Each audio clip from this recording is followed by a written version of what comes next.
Hi everyone, my name is Ben, and today I have something special for y'all. I put my SIM card in the iPhone 5S, and I want to let you know how it is to use in 2023.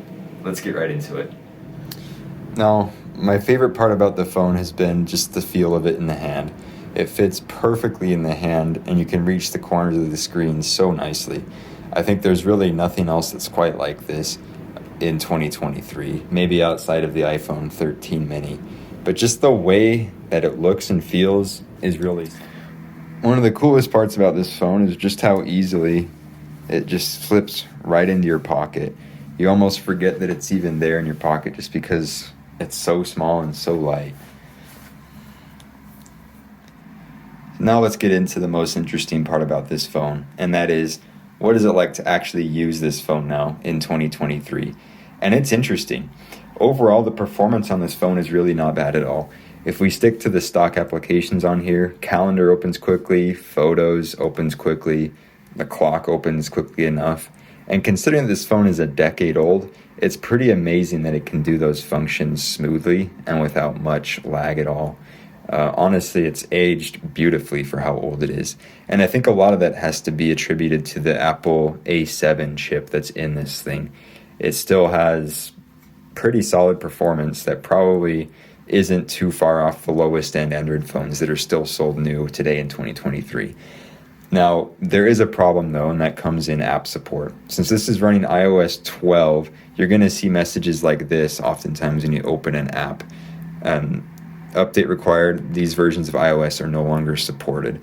Now, a lot of the apps that I have on here gave me that same message when I was downloading them in the App Store.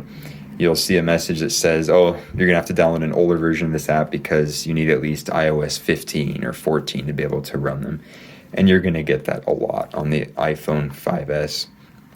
But overall, it's pretty amazing just how quick it is if you're doing basic tasks, but can't do too much else more than that. Another thing about this phone is, of course, the battery life sucks. Let's go to my battery stats for today. Not privacy, let's go to the battery. And then we can see here, I had to charge it partway through the day.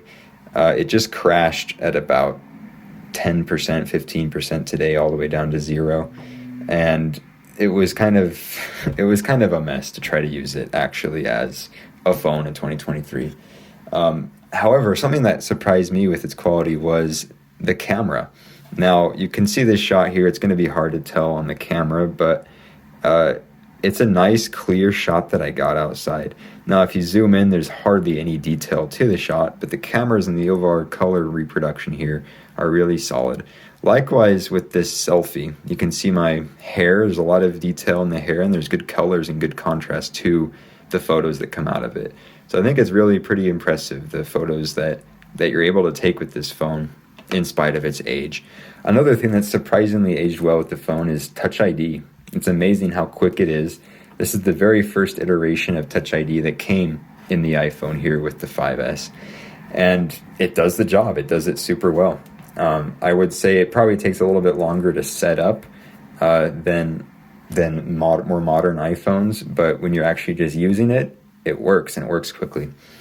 And what's most surprising of all about the modernity of this phone is yesterday, when I unpacked the phone, I got an update for it to iOS 12.5.7. So it's still getting updates, which is pretty insane for the age of this phone.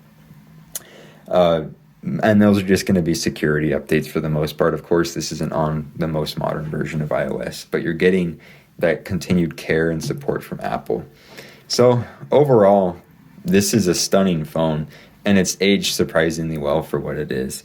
I would say this is probably the phone that's aged the best out of any of the older iPhones that I know. The only thing that I think could potentially give it a run for its money is the iPhone 6S, which came out just 2 years later and gave you a huge jump up in haptic feedback, in performance, and in just how modern it feels since it runs iOS 15 now instead of iOS 12 like this phone.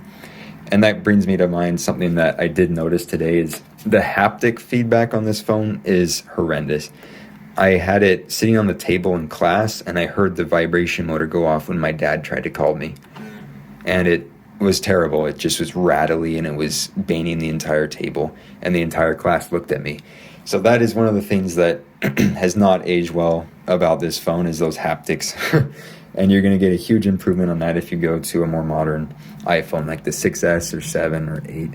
So this is a fun little device to use in 2023, but I definitely don't think you should do anything else more than just play with it in 2023.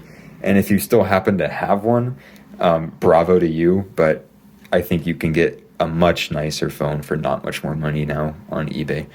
So I hope y'all enjoyed this video. Please let me know below your thoughts on the iPhone 5S, and if there's anything that I can do to help improve these videos and improve my channel moving forward. Thank you all. Take care.